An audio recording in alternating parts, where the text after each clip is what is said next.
तुल्य आयु हमारी शक्ति।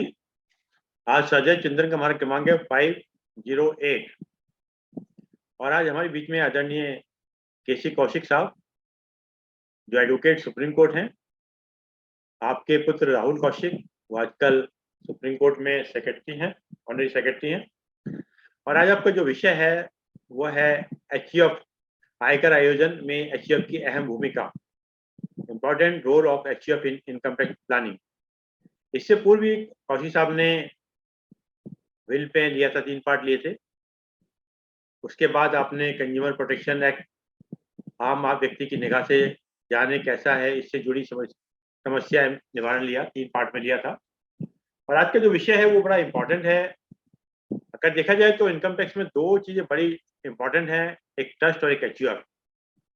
आपका जो विषय एचईएफ ले रहे हैं, अब उसमें आदरणीय कौशिक साहब बताएंगे भाई एचईएफ कौन बना सकता है। ये बड़ा इंपॉर्टेंट पॉइंट है, कौन बना सकता है, ये क्वेश्चन आता है पहले। ये एचईएफ क्या है और उसके क्या फायदे हैं, हम क्यों एचईएफ बनाएं और उसके क्या नुकसान है, ये भी हमें बताएंगे। एक पॉइंट बड़ा इंपॉर्टेंट आता है कि क्या शादीशुदा बेटी एचईएफ का हिस्सा है, ये भी एक इम्पॉर्टेंट पॉइंट होता है। और एचईएफ में कितनी इनकम हम लोग इसमें दिखाएं, और आज तक अगर किसी ने एचईएफ नहीं बनाई है तो कैसे बनाई। इन छोटे छोटे पॉइंटों में आदरणीय कौशिक साहब जो है इनको 3-4 पार्टों में लेंगे।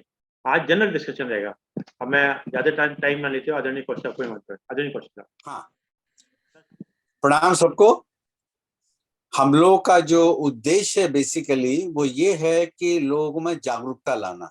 तो जागरूकता लाना का जो अभियान अरविंद शर्मा साहब ने चला रखा है वो बड़ा सराहनीय कार्य है, ये बधाई के पात्र है। मैं हमेशा ये बात कहता आया हूँ। और हम लोग शारीरिक मानसिक तो होते ही हैं, यदि हम लोग अपने बिजनेस से कनेक्टेड चीजें भी हम लोग ध्यान रखेंगे तो हमारा जो है ना, कहते हैं ना इसको चौमुखी विकास होगा, उस तरह से विकास संभव है। हमारा जो हमारी जो इनकम होती है, आमदनी बोलिए, इनकम बोलिए, उसमें सरकार का उतना ही अधिकार है जितना हमारा अधिकार है।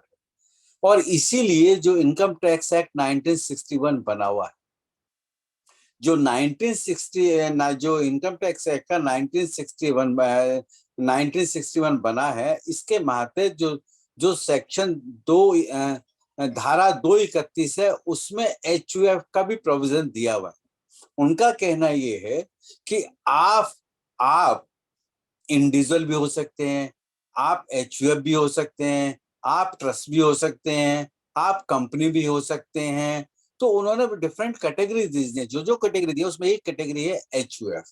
अब ये बात आती है कि एचयूएफ कौन बना सकता है, और एचयूएफ को हमको पहले मानना चाहिए कि एचयूएफ जो है वो हिंदू लॉ से गवर्न होता है।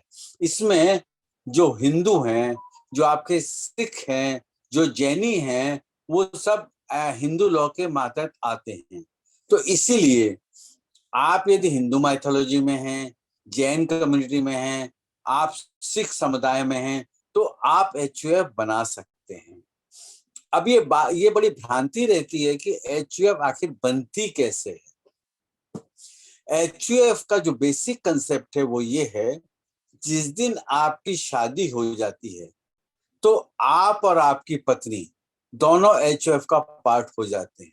ये बड़ी भ्रांति रहती है कि साहब जब तक परिवार में मेल मेंबर पैदा नहीं होगा तब तक एचयूएफ क्रिएट नहीं हो सकती है।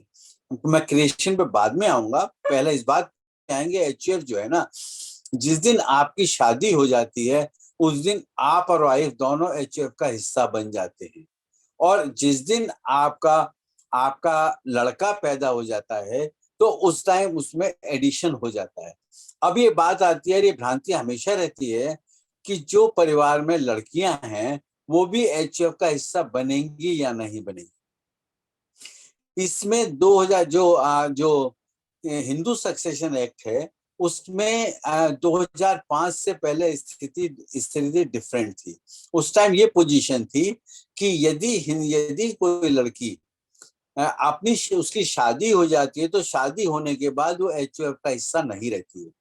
2005 का जब कानून में संशोधन हुआ, और वो कानून में संशोधन होने के बाद जब ये लिटिगेशन सर्वोच्च न्यायालय तक गया तो फाइनली सर्वोच्च न्यायालय ने फैसला दिया कि यदि लड़की की शादी हो जाती है तो वो उसके बाद भी वो HUF का हिस्सा रहती है। ये एक इम्पोर्टेंट एडिशन हुआ जो 2005 के अमेंडमेंट आने के बाद जब लिटिगेशन सुप्रीम कोर्ट तक गया तो सुप्रीम कोर्ट ने फाइनली ये कहा कि लड़की भी HUF का पार्ट होती है। अब ये बात आती है कि HUF आखिर क्रिएट कैसे होती है। इसको क्रिएट कैसे होती है उससे पहले हमको ये समझना चाहिए कि मान लीजिए आप एक इंडिविजुअल बिजनेस कर रहे हैं, एक इंडिविजुअल इनकम आपकी 10 लाख की या 15 लाख की है, और उसमें आपको यदि आपके 15 लाख की इनकम है तो आप, इसका मतलब ये है कि 30% के स्लैब में आते हैं। जब 30% के स्लैब में आते हैं और उसके साथ यदि आप सेस जोड़ लें, एजुकेशन सेस जोड़ लें, तो आपको वो बैठता है करीब 31.2% बैठता है। तो जब हमको जो भारत का में जो इनकम टैक्स एक्ट 1961 है, जब वो हमको एक मान्यता देता है कि आप अपनी HUF क्रिएट कर सकते हैं, HUF क्रिएट करने के बाद उसके एसेट्स आप डेवलप कर सकते हैं, उसका बिजनेस आप कर सकते हैं, उसमें कहीं रेस्ट्रिक्शन नहीं है। अब ये बात आती है कि जब आप HUF बनाना चाहते हैं तो आखिर आपकी HUF बनेगी कैसे, ये बड़ा इंपॉर्टेंट मुद्दा है। तो आज आपने एक HUF क्रिएट करना चाहते हैं तो उसके आपके पास दो विकल्प। पहला विकल्प तो ये है, आपके जो फादर हैं आप उनसे पैसा ले लें। दूसरा विकल्प ये है कि आप अपने किसी रिश्तेदार से पैसा ले लें, और तीसरा विकल्प है आप आउटसाइडर से ले लें। ये तीन ही विकल्प है, चौथा विकल्प तो हमारे पास कोई है नहीं कि HUF जब क्रिएट करनी है। अब ये बात आती है कि जब हम अपने फादर से HUF क्रिएट करने के लिए पैसा लेते हैं तो वो पैसा हमारी इनकम में आएगा या नहीं आएगा। इसमें जो लॉ कहता है, वो लॉ ये कहता है कि वो आपकी इनकम में आएगा। अब आप ये कहेंगे कि आपने मान लीजिए 4 लाख अपने फादर से HUF क्रिएट करने के लिए लिए, तो आप उसको ये कह सकते हैं कि 4 लाख को आप अपने इनकम टैक्स में जब HUF का आप इन रिटर्न दाखिल करेंगे तो आप ये बताएं मेरे को 4 लाख रुपए की अदर सोर्स से इनकम हुई। उस 4 लाख की जो अदर सोर्स से आपकी इनकम हुई है उसमें से आप लाख जो 80 में जो छूट मिलती है उसमें आप इन्वेस्ट कर दीजिए। जब आप उसमें इन्वेस्ट कर देंगे तो आपका जो आपके पास जो बचा पैसा वो 2,50,000 बना, तो 2,50,000 पे कोई टैक्स नहीं है। इस 2,50,000 को मान लीजिए आप शेयर्स में इन्वेस्ट करते हैं या आप एन्युटीज में इन्वेस्ट करते हैं या दूसरी प्लानिंग में इन्वेस्ट करते हैं, तो वो उससे जो इनकम आएगी वो आपकी अपनी इनकम होगी। आपका मतलब है कि आपके HUF की इनकम होगी। डिफरेंस ये है, यदि वो 4 लाख जो आपने फादर से लिए हैं वो आपके अपने बिजनेस में आप लगाते, अब अपने नाम से बिजनेस कर रहे थे, तो आपकी उस टाइम मान लीजिए 15 लाख थी, वो रिड्यूस होकर आपकी 11 लाख हो गई। तो अब ये जो इनकम टैक्स एक्ट है आज की डेट में, उसमें 5 लाख तक तो आपका कोई टैक्स ही नहीं, 5 लाख तक तो आपकी टैक्स मिले। तो इसलिए आपकी जो एसेट्स हैं वो एसेट्स आपकी बढ़नी शुरू हो जाएंगी। ये बड़ी भ्रांति है। लोग ये कहते हैं कि जिन पैसा काला धन होता है, जिसमें नंबर 2 का पैसा होता है, वो HUF बनाने की बात करते हैं। मेरा मानना ये है कि कानून आपको टैक्स प्लानिंग की परमिशन देता है। हम यहाँ टैक्स इविजन के डिस्कशन नहीं कर रहे हैं, हम ये इस बात का डिस्कशन कर रहे हैं कि यदि इनकम टैक्स एक्ट 1961 के अंतर्गत हमको अपनी टैक्स प्लानिंग करने की परमिशन है तो हम लीगल वे से अपनी टैक्स प्लानिंग कर सकते हैं। आपकी एसेट्स जैसे मैंने आपको बताया उस तरह से हम चलाएंगे तो आपकी जो है ना 2 रिटर्न दाखिल होंगी। अब 2 रिटर्न दाखिल होने का पर्पज है कि आप उसको ये कर सकते हैं कि आपका जब आप पैन कार्ड के लिए अप्लाई करेंगे तो आपको पैन तो आप ही का लगेगा। आपका उसका जो HUF का इनकॉर्पोरेशन है, आप अपनी शादी की डेट भी कर सकते हैं, आप अपने बच्चे का जिस दिन जन्म हुआ है वो डेट भी कर सकते हैं। उन दोनों में से कोई भी डेट आप मान के चल सकते हैं कि साहब ये डेट्स मेरी इसकी इनकॉर्पोरेट हो गई। उस इनकॉर्पोरेशन के हिसाब से आपके फादर ने, आपके रिलेटिव ने या किसी ने आपको पैसा दिया है, तो वो पैसा आप डिस्क्लोज कर दीजिए। वो आपको हमको ध्यान रखना पड़ेगा कि यदि हम उस पैसे को डिस्क्लोज अपनी इनकम कह के नहीं आते हैं, जैसे मैंने 4 लाख की उस पे बताया था आपको, तो वो आपकी क्लबिंग में ले सकता है। डिपार्टमेंट ये कह सकता है कि साहब ये इनकम क्लब हो जाएगी। तो इन सब चीजों से बचने के लिए सबसे बढ़िया तरीका ये होता है, जब आप टैक्स प्लानिंग करने जा रहे हैं तो आप अपनी टैक्स प्लानिंग में इस तरह से करिए, आप अपने क्लोज रिलेटिव से पैसा ले लीजिए, आप या अपने फादर से ले लीजिए। तो आप जिस टाइम आप अपने इनकम टैक्स की रिटर्न दाखिल करें तो उसमें डिस्क्लोज करके आए कि मेरी अदर सोर्स से ये 4 लाख की मेरी इनकम है। जैसे मैं 4 लाख की एग्जांपल दोबारा आपको दे देता हूं कि मेरी 4 लाख की अदर सोर्स से इनकम हुई है, और इस अदर सोर्स की इनकम में से आप अपने को, चूंकि 80C आपको 80C में जो बेनिफिट छूट मिलती है वो HUF को भी मिलती है। तो जब HUF को छूट मिलती है तो आप 1.5 लाख तक उसमें जो है ना 80C में जो जो स्कीम्स हैं उसमें आप इन्वेस्ट कर सकते हैं। इसमें ये बात ध्यान रखने वाली बात है कि जो पीपीएफ है, पीपीएफ जो है वो इंडिविजुअल के खुलते हैं, अब उन्होंने पीपीएफ जो है HUF के नाम बंद कर दी। आप यदि यदि HUF की इनकम से आप LIC पे करते हैं, वो एडमिसिबल है, उसका डिडक्शन मिल जाता है आपको। आप एनुइटीज लेते हैं तो उसका बेनिफिट आपको मिलता है। मतलब 80C में जितनी भी आपको छूट दी गई हैं वो छूट आपको सारी मिलती हैं। खाली उसमें आपको एक बात देखने वाली बात है कि जो पीपीएफ का अकाउंट है, पीपीएफ अकाउंट अब सरकार जो है ना HUF के नाम अलाउ नहीं करती है। पहला वो करती थी, अब उन्होंने उसको बंद कर दिया है। वरना क्या होता था, जब आप HUF की आपकी इनकम होती थी तो आप 80C में जो आपको बेनिफिट लेना है तो आप पीपीएफ में भी जमा कर सकते थे।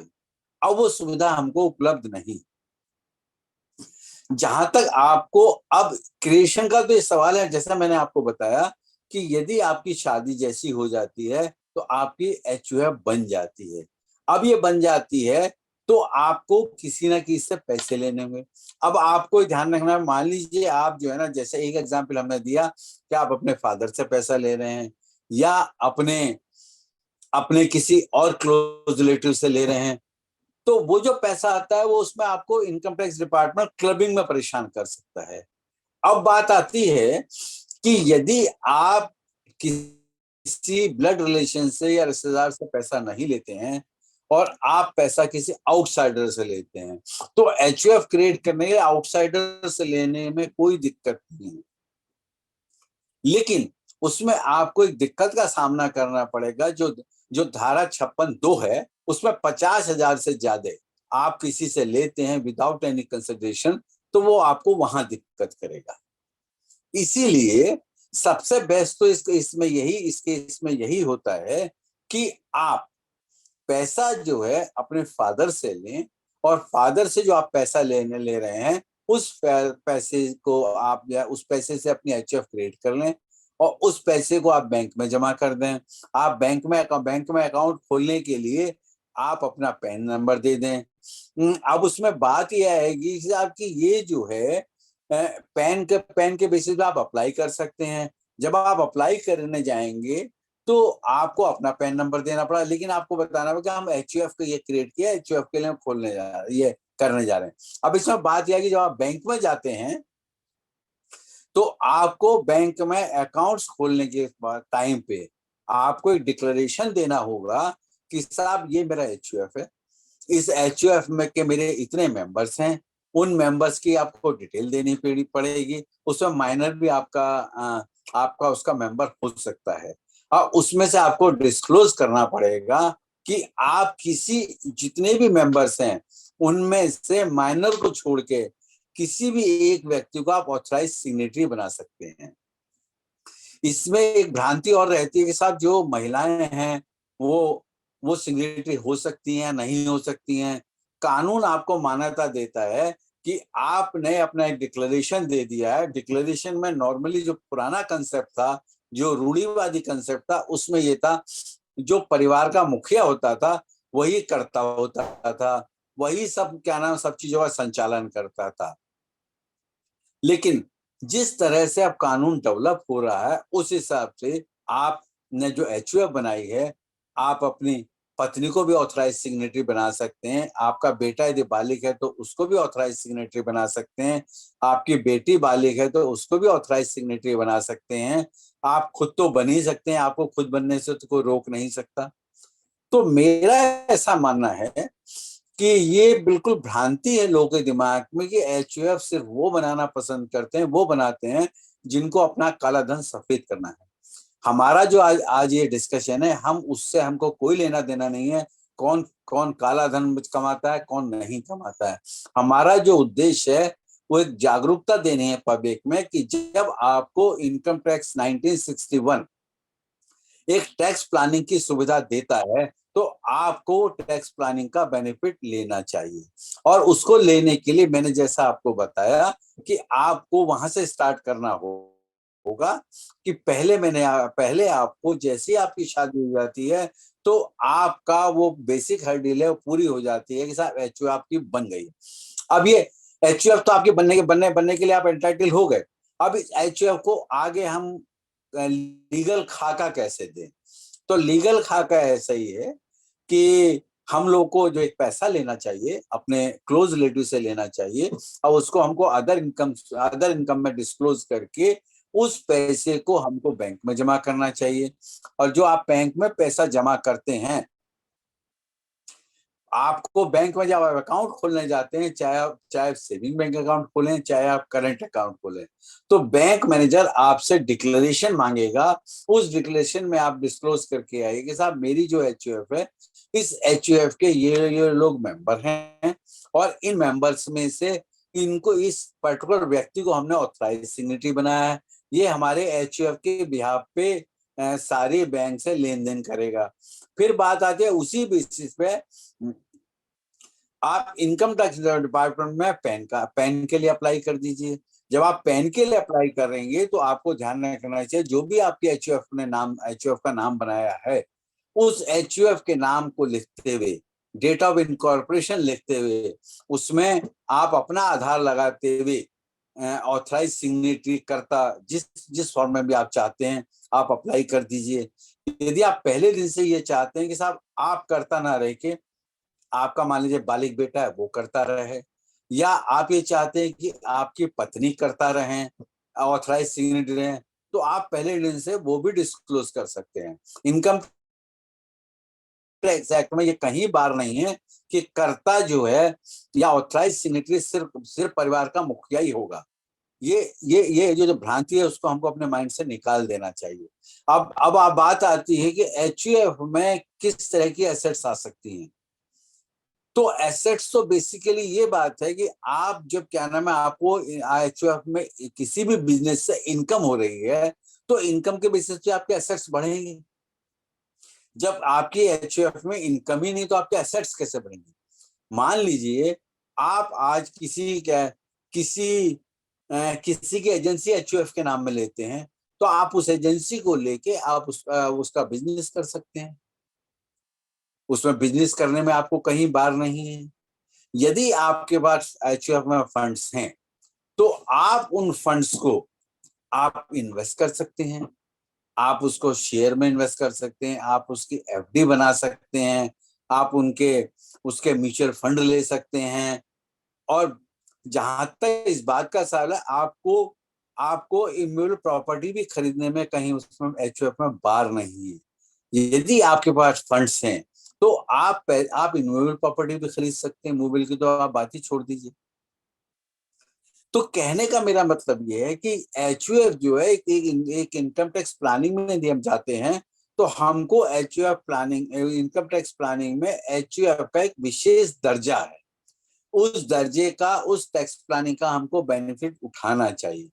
और यदि हम उसका बेनिफिट उठाएंगे तो आपकी जो इनकम है वो आपकी इनकम इंडिविजुअल की जो फ्यूचर की बात है, फ्यूचर में आपकी इंडिविजुअल की इनकम कम हो जाएगी और आपकी एचयूएफ की इनकम बढ़ने लगेगी। अब ये बात आती है कि इसमें कुछ लोगों को भ्रांति हो सकती है कि साहब हमने एचयूएफ तो क्रिएट कर ली, हमने, जैसे मैंने पहले एग्जाम्पल देख के बताया कि हम 4 लाख हमने लिए और 4 लाख से हमने ये बता दिया कि मेरी अदर सोर्स से ये इनकम है, जिसमें से 1.5 लाख हमने जो है ना ATC की छूट लेने के लिए हमने जमा कर दिए। अब हमारे पास जो 2.5 लाख बचे, हमारे पास ऑप्शन है, या तो हम इस 2.5 लाख से अपना बिजनेस करें, या तो हम इससे कोई बिजनेस स्टार्ट करें। जब हम इससे कोई बिजनेस स्टार्ट करते हैं तो बिजनेस का आपका टर्नओवर घूमेगा। और यदि आप बिजनेस नहीं स्टार्ट करना चाहते हैं, तो आप सिर्फ यही करना चाहते हैं कि साहब मेरी जो है ना एक और हेड में मेरी एसेट्स बननी चालू हो जाए, तो वो आपको प्रैक्टिकली पॉसिबल है, लीगली पॉसिबल है, टैक्स प्लानिंग है, ये टैक्स इवेजन नहीं है। जब तक हम ये बात नहीं समझेंगे कि साहब टैक्स प्लानिंग या टैक्स इवेजन में फर्क क्या है। टैक्स प्लानिंग का जो फार्मूला है वो इनकम टैक्स एक्ट 1961 में दिया हुआ है। इवेजन जो है वो आपका अपना आउटलुक है। यदि आप इवेजन करते हैं, काला धन जैसा कहते हैं, या किसी और का आप मेल प्रैक्टिस में इन्वॉल्व होते हैं, तो आपको अपने अगेंस्ट कानूनी कार्रवाई के लिए तैयार रहना पड़ेगा।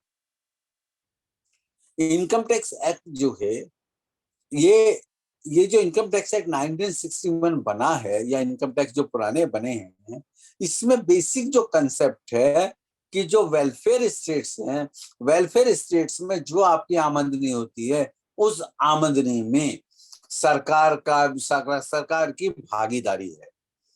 जब सरकार की भागीदारी है, तो आपको इनकम टैक्स एक्ट बनाते समय या समय समय पर संशोधन करते समय सरकार ने इस बात का भी ध्यान रखा है कि आप अपनी टैक्स प्लानिंग कर सकते हैं।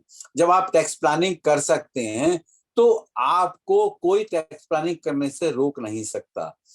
अब जैसा कि HUF को तो हम बेसिकली अनडिवाइडेड फैमिली जो है ना, जो HUF है, HUF तो आपकी हिंदू अनडिवाइडेड फैमिली है। जब वो अनडिवाइडेड फैमिली है, तो उसको भी अलग से इनकम टैक्स एक्ट ने अधिकार दिया है। उस अधिकार का हमको बेनिफिट लेते हैं, हमको आगे की कार्रवाई करनी चाहिए। जैसा कि क्या नाम है कि जैसा आपका इंडिविजुअल असेसमेंट होता है, ऐसे ही आपका HUF का आपका असेसमेंट होगा। और असेसमेंट आपको प्रॉपर उसी तरह से आपको रिटर्न दाखिल करनी पड़ेगी। और एक बात इसमें और भ्रांति है कि ये जरूरी नहीं है कि आप सिर्फ एक छत के नीचे ही रह के HUF क्रिएट कर सकते हैं। यदि आप डिफरेंट जगह रह रहे हैं, आप मान लीजिए आप अलग रह रहे हैं, आपका बेटा अलग रह रहा है, तो वो आपको इस बात से वंचित नहीं करता है कि आप HUF नहीं बना सकते हैं। आप HUF बना सकते हैं। और HUF जब बनाते हैं, तो आपको HUF बनाने में आपको डिक्लेरेशन देके आना पड़ता है, जिसके बेसिस पे आगे की कार्रवाई होती है। अब ये बात आती है कि हो सकता है कुछ चीजें ऐसी हों जो हम लोग आज समझाने के उद्देश्य से कर रहे हैं, कुछ चीजें हो सकता है रिपीटिशन भी हो। एक इसमें जो अहम मुद्दा है वो ये है, जो बार बार ये कहा जाता है कि साहब HUF तो सिर्फ मेल मेंबर्स की होती है, फीमेल उसमें नहीं होते हैं। तो पहला फीमेल मेंबर तो आपकी वाइफ ही है। आपकी वाइफ है। और जो 2005 में जो संशोधन हुआ है, उसके बाद आपकी बिटिया है। और इसमें जो सबसे इंपॉर्टेंट एक महिला और है, वो महिला वो है कि जब आपके बेटे की शादी हो जाती है, तो शादी होकर जो बच्ची आती है आपके यहाँ, जिसका पुत्र बहू बोलते हैं, वो भी आपके HUF की मेंबर बन जाती है। तो उसको भी हमको ध्यान रखना चाहिए कि पुरुष और स्त्री दोनों की इसमें भागीदारी है, किसी एक की नहीं है। तो ये मान के चलना चाहिए कि इसका जो मेरा व्यक्तिगत मानना ये है कि HUF के फायदे ज्यादा हैं, नुकसान कम है। नुकसान तो सिर्फ इतना ही है कि यदि आप किसी भी स्टेज पे इसको डिसॉल्व करने की बात करते हैं तो हो सकता है थोड़ी बहुत आपके आपके जो एचयूएफ के मेंबर हैं उनको प्रॉपर्टीज को ले डिवीजन में लेने में कुछ दिक्कत हो सकती है, या जो आप बिजनेस कर रहे हैं उस बिजनेस को कैसे फाइनली सेटल किया जाएगा उसकी बात हो सकती है। लेकिन जो जो अभी तक का मानना है वो ये मानना है, ये कानून जिसकी जिसकी हमको अधिकार देता है कि हमको टैक्स प्लानिंग के मातहत एचयूएफ यदि हम क्रिएट करते हैं तो उसके फायदे ज्यादा हैं, नुकसान बहुत कम है। तो फायदे ही जैसे मैंने आपको बताया कि सबसे बड़ा फायदा ये है कि मान लीजिए आपकी 15 लाख की आपकी इंडिविजुअल की रिटर्न थी, इनकम आई है, आपको 15 लाख पे जो टैक्स देना पड़ता है तो उस केस में आपको 30% के आप स्लैब में आते हैं। जब आप 30% के स्लैब में आते हैं तो आपका उसमें करीब बैठेगा 1.95 लैक्स अप्रोक्सीमेटली हम लोग बात कर रहे हैं। और इस पे आपको सेस भी देना पड़ेगा, एजुकेशन सेस भी देना पड़ेगा, तो सब कुछ मिला के ये करीब करीब आएगा आपका 2.73। तो आप ये देखिए कि कहाँ तो आप इतने टैक्स की लायबिलिटी आपके पास आ रही है, और यदि आपने एचयूएफ क्रिएट कर लिया और आपने 4-5 लाख रुपए उधर दे दिए हैं तो आपकी जो इनकम है 5 लाख तक तो आपकी वैसी इनकम जीरो है, वो वैसे ही आपके पास टैक्स लायबिलिटी कोई नहीं आती है। तो 5 लाख का मतलब ये हुआ कि जैसे 4 लाख, हम 4 लाख उसको बढ़ा भी सकते हैं। जब हम इसको बढ़ाएंगे तो हमको यदि टैक्स भी देना पड़ता है तो टैक्स भी दे सकते हैं, लेकिन उस स्लैब से आपको कम देना पड़ेगा। ये बात हमको जरूर देखनी चाहिए कि प्लानिंग इस हिसाब से करें जिससे आपको अंडर जो कानून हमको परमिट करता है उसके हिसाब से हम चलें। हमको ध्यान रखना चाहिए जो क्लबिंग के प्रोविजन हैं उनका हमको ध्यान रखना चाहिए। जो जो हमको अदर सोर्स से जो जो जो रेस्ट्रिक्शन है 56(2) में जो रेस्ट्रिक्शन है कि 50,000 से ज्यादा यदि आप किसी से लेते हैं विदाउट एनी कंसिडरेशन तो उसका इफेक्ट हम पे क्या आएगा, इसलिए उसका भी हमको ध्यान रखना चाहिए। ये दोनों इशू ऐसे हैं जिनका हमको बहुत ध्यान रखने की जरूर आवश्यकता है कि हमारी इनकम में क्लबिंग भी ना हो और हमारा 50,000 का जो नेगेटिव अप्रोच है धारा 56(2) की उसका इफेक्ट हम लोगों पर नहीं आए। तीसरी इसमें बात आती है कि जब आप एचयूएफ बनाते हैं तो आपको कोई ये नहीं कह सकता कि साहब आपने ये मनी को डाइवर्ट किया हुआ है। मैं एक छोटी सी एग्जांपल देता हूं। मान लीजिए आपने एक एचयूएफ क्रिएट की भी है और आप अपने इंडिविजुअल से इंटरेस्ट फ्री लोन देते हैं उसको, अपने एचयूएफ को। अब ये बात आएगी साहब इंटरेस्ट फ्री लोन दे रहे हैं और उस पैसे से वो वहां पर इन्वेस्ट कर देते हैं। अब ये बात आएगी कि यदि क्या नाम है आप ये इंटरेस्ट फ्री जो दे रहे हैं इसका इफेक्ट आपके हैंड्स में क्या होगा और एचयूएफ के हैंड्स में क्या होगा, ये एक इशू आ सकता है। इसका सबसे बढ़िया प्लान ये वो तरीका ये है कि यदि आप जो है ना अपने इंडिविजुअल अकाउंट से इंटरेस्ट फ्री लोन दे रहे हैं तो इनकम टैक्स डिपार्टमेंट आपको ये नहीं कह सकता आपने आखिर इंटरेस्ट फ्री लोन इनको एचयूएफ को क्यों दिया है। लेकिन यदि ऐसा होता है कि आपने बैंक से या किसी और संस्था से या अपने एम्प्लॉयर से या कहीं से भी आपने लोन ले रखा है विद इंटरेस्ट, वहां आप इंटरेस्ट दे रहे हैं और यहाँ आप इंटरेस्ट फ्री लोन इनको दे रहे हैं, वो लॉ में परमिसिबल नहीं है। ये हमको जरूर ध्यान रखना चाहिए कि इक्विटी के बेसिस पे इनकम टैक्स डिपार्टमेंट आपको ये कह सकता है कि आखिर आपने जब आप उधर तो आप इंटरेस्ट दे रहे हैं और इधर आप इनको इंटरेस्ट फ्री दे रहे हैं, तो उसमें आपको इनकम टैक्स डिपार्टमेंट परेशान कर सकता है। इसीलिए एचयूएफ का जो कंपोजिशन है वो आपको ध्यान में रखते हुए अपनी अपनी इनकम को कैसे आपको बढ़ाना है, कैसे आपको एक हेड और क्रिएट करना है, उसको ध्यान रखने में आपको देखना चाहिए। और सबसे बड़ी बात ये है कि यदि इसमें जो मैंने कहा था कि यदि नॉर्मल कोर्स में वो आपको आपके इंडिविजुअल हेड में आपके फादर यदि गिफ्ट देते हैं, तो उस केस में क्या है, उस केस में तो कहीं लाइबिलिटी गिफ्ट की आती नहीं, कहीं क्लबिंग की बात आती नहीं। लेकिन एचयूएफ के केस में वो आपको गिफ्ट नहीं मानेंगे, वो आपको ये मान के चलेंगे कि ये जो आपका है ये क्लबिंग में उसको कर सकते हैं। तो ये हमको जरूर ध्यान रखने वाली बात है कि हमको जो भी हम पैसा ले रहे हैं, अपने फादर से ले रहे हैं, अपने अकाउंट से हम ट्रांसफर कर रहे हैं, तो उसमें हमको ध्यान रखना चाहिए कि हम उसको अपने फादर से जो पैसा लिया हुआ है उसको हमको डिस्क्लोज करना चाहिए income from the other sources. जो हम अपना लोन दे रहे हैं तो लोन का हमको ध्यान रखना चाहिए कि लोन हम जो देने जा रहे हैं ये लोन पे कहीं हम तो इंटरेस्ट नहीं दे रहे हैं, हम वहां इंटरेस्ट दे रहे हैं, यहाँ इंटरेस्ट फ्री दे रहे हैं, तो आपको इनकम टैक्स डिपार्टमेंट इसमें परेशान कर सकता है। ये आपको ध्यान रखने की जरूरत है।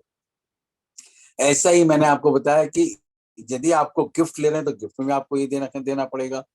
और इसमें सबसे बड़ी जो बात है वो आपको, जहां तक मैंने इसको रीड किया है, इसको सिविल लॉ को और इनकम टैक्स को दोनों को लिंक करते हुए जो मैंने देखा है, उसमें टैक्स प्लानिंग यदि आप एचयूएफ क्रिएट करते हैं तो आपको फायदे ज्यादा हैं, नुकसान कम है, ऐसा मेरा व्यक्तिगत अनुभव कहता है, ऐसा मेरा 40 साल का वकालत का एक्सपीरियंस कहता है।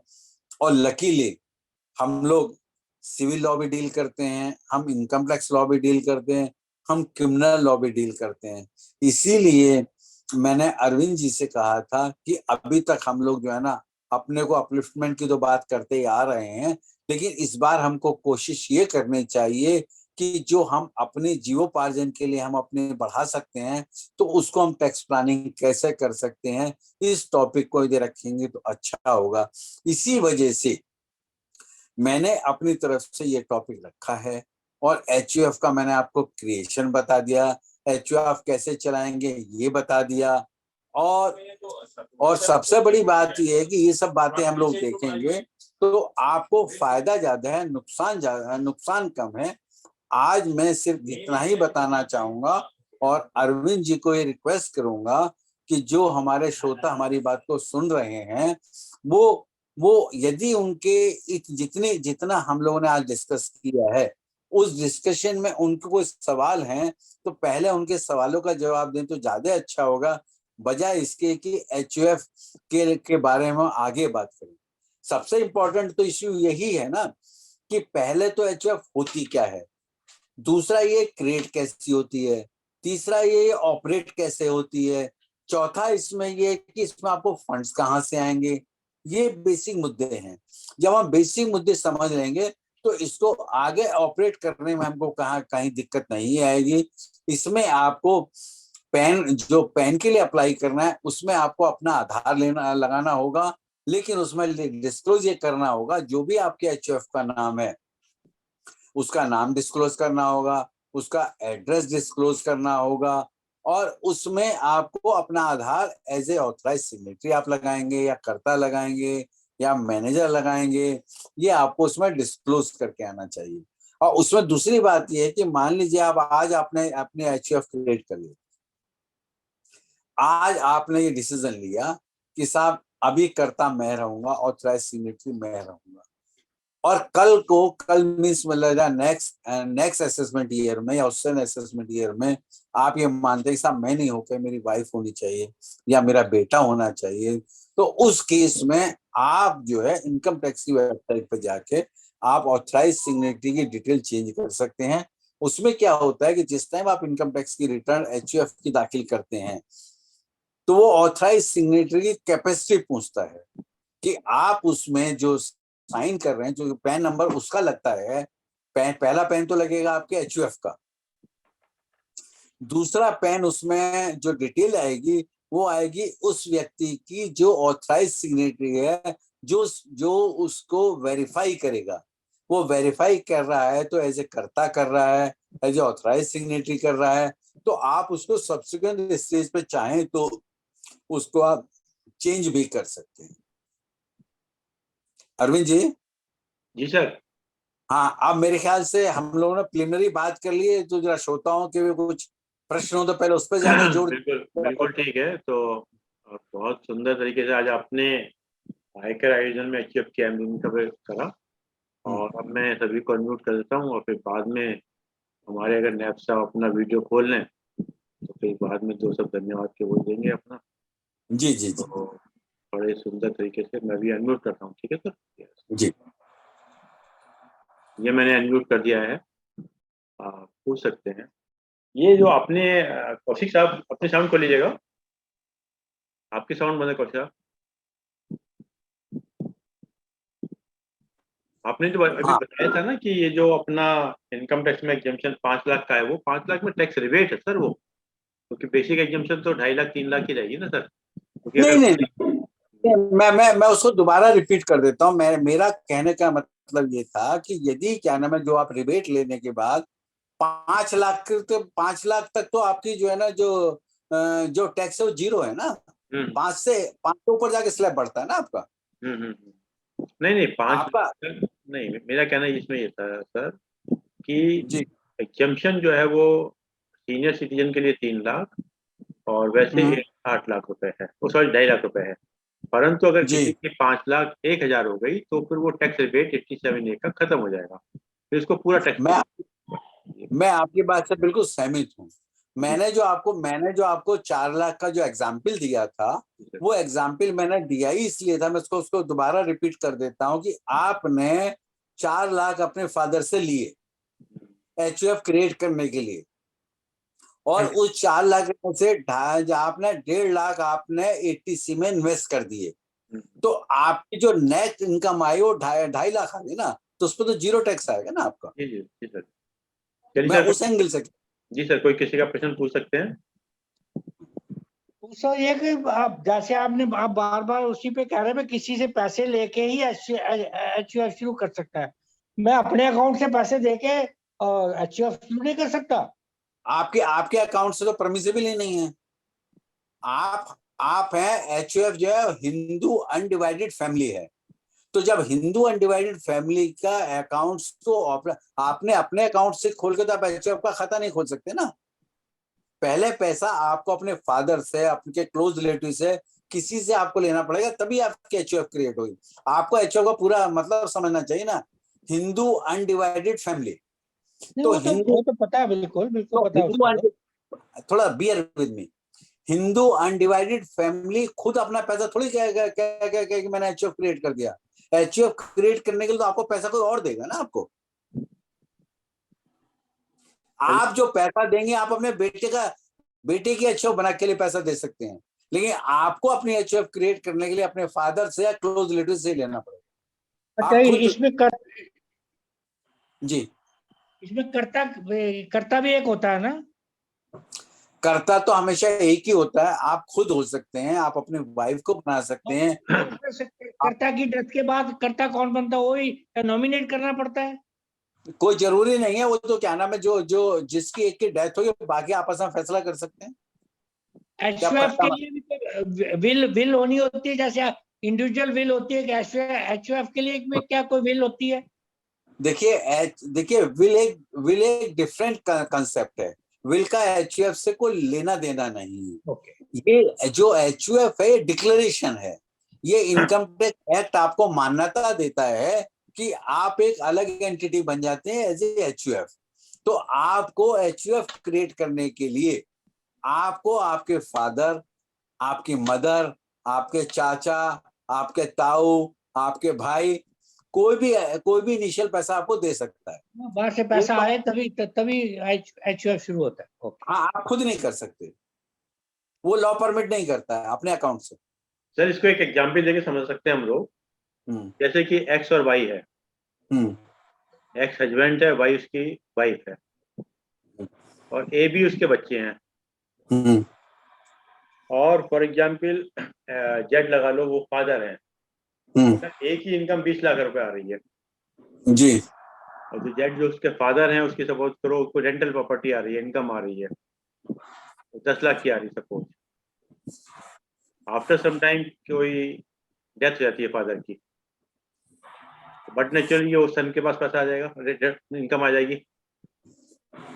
तो क्या इस केस में हम उसमें एचयूएफ क्रिएट कर सकते हैं? देखिए बात घूम फिर के वहीं आ जाती है कि यदि वो यदि उनके फादर ने उनको ये कहा, ये किसी भी स्टेज पर ये इंटेंशन बताई है कि भाई मेरी ये नॉर्मली जो होता है लॉ में वो ये होता है, जब फादर जिंदा है वो तभी पैसा दे के उसको एचएफ को क्रिएट कराते हैं बेटे की। ऐसा ऐसा नहीं होता है जो आप एग्जाम्पल दे रहे हैं कि यदि यदि एक की डेथ हो गई है, एक ही यदि डेथ हो, मतलब जेड की, यदि एक्स की डेथ हो गई तो एक्स की डेथ के बाद तो उसके बेटे के बाद इनहेरिटेंस में मिलेगा ना। तो यदि उनकी सेल्फ एक्वायर प्रॉपर्टी है तो प्रॉपर्टी का वैसे, वो इम्यूटेबल प्रॉपर्टी का वैसे डिवीजन होगा। यदि उनकी दादा लगी तो उस प्रॉपर्टी का उस तरह डिवीजन होगा। उस बेसिस पे एचयूएफ नहीं क्रिएट हो सकता। नहीं वही मैं कहता हूँ। और अगर ऑलरेडी एचयूएफ बनी आ रही है और एचयूएफ में पहले से फंड है तब आएगा अपना। हाँ, आपको अपने लाइफ टाइम में ही एचयूएफ अपने बेटे की क्रिएट करनी होती है। चलिए कोई किसी और का प्रश्न, नहीं तो फिर दो सब ज्यादा नहीं रख सकते। कौशिक साहब, मैं एक दो चीजें कौशिक पूछना साहब चाह रहा आपने था। डिसएडवांटेज नहीं बताया कोई। डिसएडवांटेज सिर्फ एक है कि मान लीजिए आपकी जो आप बिजनेस करते हैं और उस बिजनेस में जब आप सीसी लिमिट के लिए जाते हैं तो बैंक थोड़ा सा डिस्करेज करता है आपको। बैंक को ये रहता है कि साहब एचयूएफ की प्रॉपर्टी है, झगड़े फिसाद वाली होगी, आपके नाम में है या नहीं है, वो आपको सीसी लिमिट देने में डिस्करेज करता है। सिर्फ ये डिसएडवांटेज है। इनकम टैक्स एक्ट में कोई डिसएडवांटेज नहीं है। तो सर इसको तो सेल करने में दिक्कत आ सकती है हमको प्रॉपर्टी की? नहीं, बिल्कुल नहीं आती। नहीं आपकी जो मेरे प्रॉपर्टी है कि यदि आपने ए को ऑथराइज कर दिया सबके ब्याह पे तो वो सेल डीड एग्जीक्यूट कर सकता है। तो जनरली ये भी कहते हैं कि सब जो एचयूएफ की प्रॉपर्टी है उसके रेट डाउन होते हैं। देखिए जनरली तो लोग ये भी कहते हैं कि क्या नाम है कि साहब जिन पे पास काला धन ज्यादा होता है वो एचयूएफ क्रिएट करते हैं, लेकिन ये भ्रांति है। मेरा मानना ये है कि प्रॉपर्टी के उसके रेट डाउन होते हैं जहां किसी सामने वाले को ये लगता है कि इस प्रॉपर्टी में डिस्प्यूट है। मान लीजिए आज आपकी एचयूएफ के 4 मेंबर हैं और चारों में कोई डिस्प्यूट नहीं है, तो आपकी प्रॉपर्टी के रेट डाउन कैसे हो जाएंगे? ठीक बात है। रेट डाउन जब होंगे जब कोई एक आदमी उसमें झगड़ा कर दे तो उसमें वो क्या आएगा, वो जाना जब डिस्प्यूटेड प्रॉपर्टी होती है तो उसके रेट हमेशा डाउन होते हैं, चाहे वो आपकी इंडिविजुअल हो चाहे वो आपके एचयूएफ हो। कौशिक, एक प्रश्न और है। आपने कहा भाई टैक्स सेविंग की प्लानिंग होती है। अगर एचयूएफ में भी इनकम 20 लाख है और इंडिविजुअल में 20 लाख है, दोनों का 30% स्लैब है, तो फिर क्या फायदा एचयूएफ बनाने का भी? आप अपने सवाल का जवाब खुद ही दे रहे हैं। मैंने आपको ये कहा था जब आप एचयूएफ क्रिएट करने जा रहे हैं तो आपकी जो इंडिविजुअल है, इंडिविजुअल की तो कैपेसिटी जैसे जैसे एज बढ़ेगी वो कम होगी लेकिन एचयूएफ की लायबिलिटी बढ़ेगी। आपकी इनकम कम हो सकती है, एचयूएफ की ज्यादा होगी। ऐसी संभावना कम है। जैसा एग्जांपल आप दे रहे हैं कि साहब मेरी इंडिविजुअल की 20 लाख है और एचयूएफ की 20 लाख है। हमने जो बात की है वो क्रिएशन के टाइम की बात की है कि जिस टाइम आप एचयूएफ क्रिएट कर रहे हैं उस टाइम की क्या पोजीशन है, उस टाइम की टैक्स एग्जांपल देनी पड़ेगी ना हमको।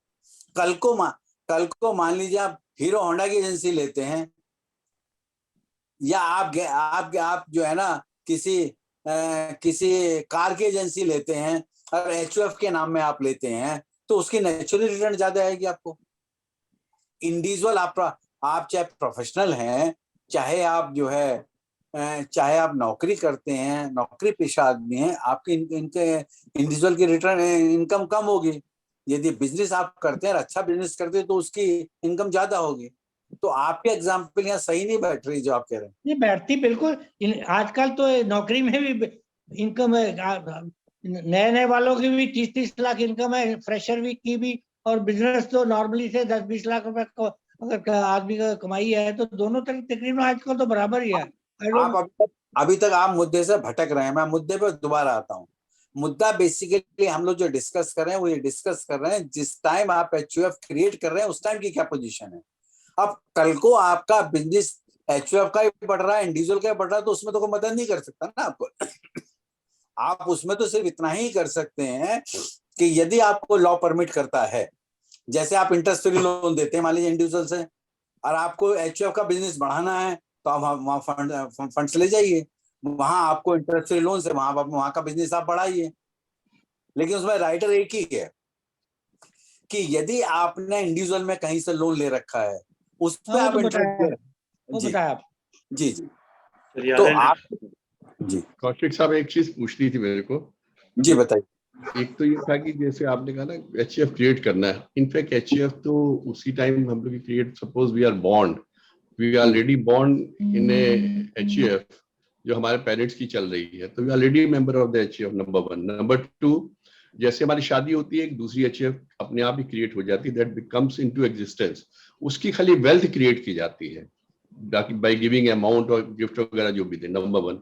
नंबर 2, जो आपने कहा कि अगर पेरेंट्स पैसे देते हैं उस एचईएफ में या कुछ है, क्योंकि अगर क्लोज रिलेटिव्स देते हैं उसमें 56 वाला सेक्शन अट्रैक्ट नहीं होता, तो उसमें कोई उसको इनकम फ्रॉम अदर सोर्स से दिखाने की जरूरत भी नहीं है, हम सीधे उसको गिफ्ट दिखा सकते हैं। But if it is receive from some other person other than close relative relation, तब वो आता है 56 में, तो हम चाहे 4 लाख की ले लें, उसमें हम अपने जैसे आपने 50C वगैरह बताया था उसका we can take the benefit that way, उसको इस तरीके से भी तो कर सकते हैं। देखिए हमने जो है ना कई चीजों को मिक्स किया है। पहली बात तो ये है कि जब आप पैदा होते हैं तो तब आप उस एचयूएफ के मेंबर बनते हैं जो आपके फादर की एचयूएफ है। लेकिन जब आपकी शादी हो जाती है तो आपकी अपनी एचयूएफ क्रिएट हो सकती है। वो लीगल एंटिटी अलग है और आपकी लीगल एंटिटी अलग है। पहले तो हमको ये समझना पड़ेगा। ये क्लियर है।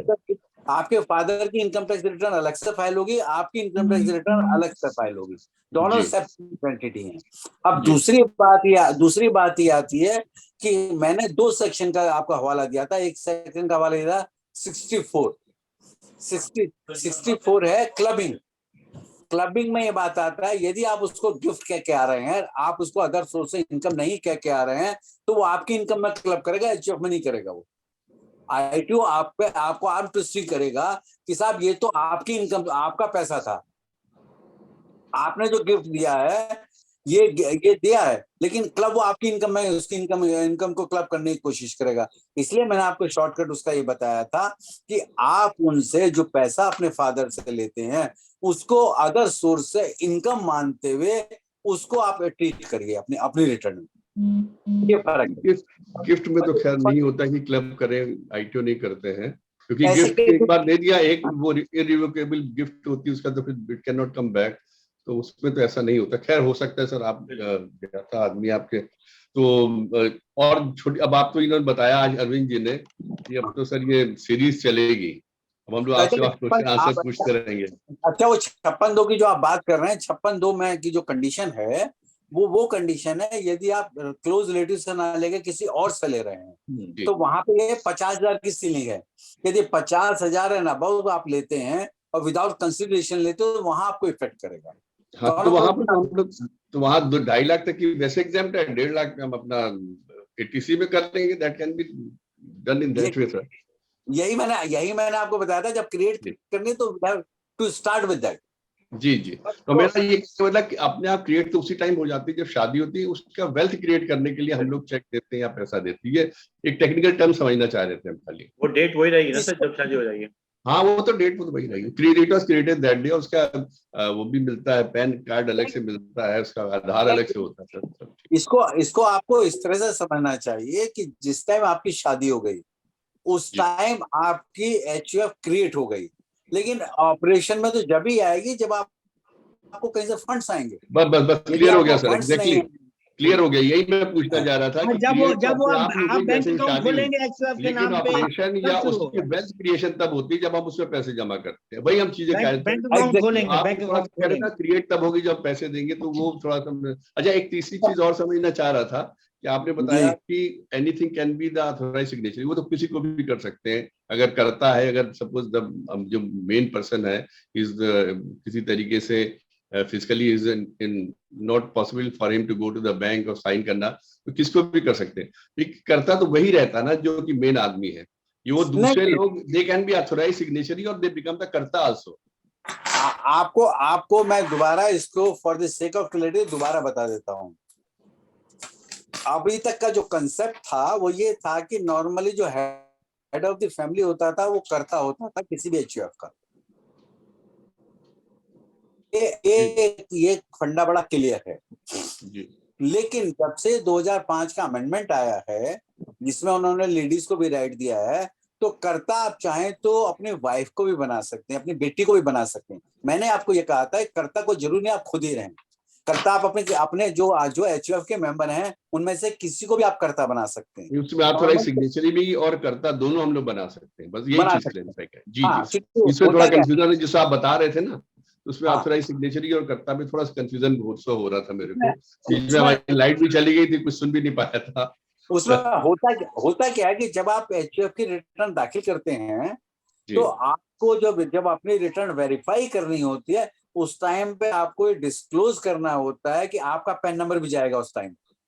तो जब आपका पैन नंबर जाएगा तो आप उसको किस कैपेसिटी में वेरीफाई कर रहे हैं, आप उसको ऑथराइज सिग्नेटरी वेरीफाई कर रहे हैं, आप कर्ता वेरीफाई कर रहे हैं, आप मेंबर वेरीफाई कर रहे हैं, तो ये जी आपको तीनों में से एक डिस्क्लोज करके आना पड़ेगा। इनकम टैक्स के फॉर्म में भी आप देखेंगे। ठीक। तो ये जो है आपने बताया PPF अकाउंट था, तो जिनके PPF अकाउंट पुराने खुले हुए हैं वो पुराने चल रहे हैं, जिसका 15 साल होगा 15 साल से अब आगे रिन्यू नहीं कर रहे हैं उसको। अच्छा रिन्यू नहीं कर रहे हैं, अच्छा पुराने चलते नहीं है। नॉर्मली क्या होता है आपने यदि अपना अकाउंट खोला है तो आप 15 साल के बाद हर 5 साल के लिए आप उसको रिन्यू कराते रहते हैं। लेकिन HUF के केस में वो 15 साल के बाद नहीं, जो पुराने अकाउंट हैं वो चल रहे हैं, नए अकाउंट सरकार ने बंद कर दिए HUF के। ठीक है सर, आदरणीय साहब।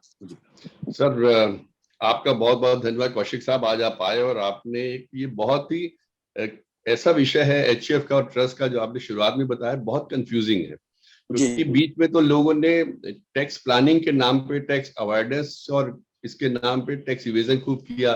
बिगर HUF, स्मॉलर HUF, इसका HUF उसका HUF बन के इतनी फाइलें बन जाती थी कि न्यू टैक्सेशन होता था, तो उसमें असेसिंग ऑफिसर उलझा रहता था ये HUF क्रिएट कैसी हुई, इसकी HUF बना दो, उसकी HUF बना दो। There used to be tax planning, but it was more in the nature of tax evasion. वो धीरे धीरे चीजें खत्म हुई हैं, अब चीजें बहुत क्लैरिफाई हो गई। और आपने एक जो सेंटेंस कहा कि धीरे धीरे लॉ मजबूत हुआ है, ये हम लोग के साथ है कि जो जो हम लोग परिपक्व होते गए हैं आजादी के बाद से, जो जो हम परिपक्व होते गए हैं, तो हमारे हर नियम में चीजों को देखा गया है, उनकी कमियों को देखा गया, उन कमियों को दूर करने का प्रयास किया गया है और हमारे नियमों को, हमारे लॉ को मजबूत किया गया, उसकी इम्प्लीमेंटेशन को मजबूत किया गया, उसके एग्जीक्यूशन को मजबूत किया गया।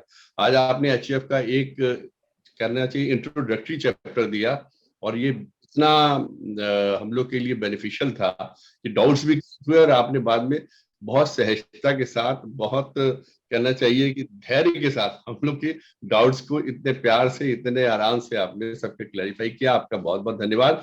आपके अगले लेक्चर्स इसी विषय पे होंगे, उसका हम लोग का इंतजार रहेगा। आपका बहुत बहुत धन्यवाद। Thank you sir. धन्यवाद आदरणीय नैम साहब, धन्यवाद आदरणीय केसी कौशिक साहब, आपने समय निकाल के समय दिया। और जैसे कि एक विचार के साथ और 3 बार ओम के साथ अपनी बात समाप्त करते हैं। आज का विचार, अशांति देने वाले, विषाद देने वाले कर्मों से हमें बचना है। अशांति देने वाले, विषाद देने वाले कर्मों से हमें बचना है। जिस प्रकार रोड पर चलते समय हमें स्वयं गाड़ियों से बचना पड़ता है, लेकिन इस नियम को हम जीवन में और बहुत जगह पर लागू नहीं करते, लेकिन हम इस नियम को जीवन पर करते हैं। आइए 3 बार हम क्या करते हैं। ओम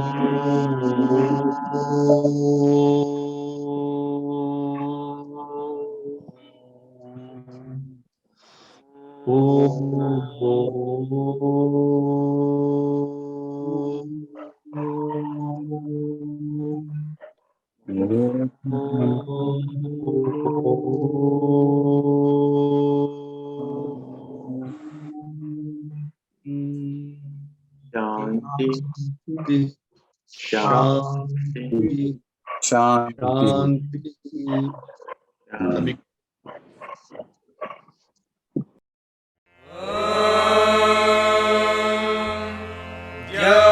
शान्तिरन्तरिक्षं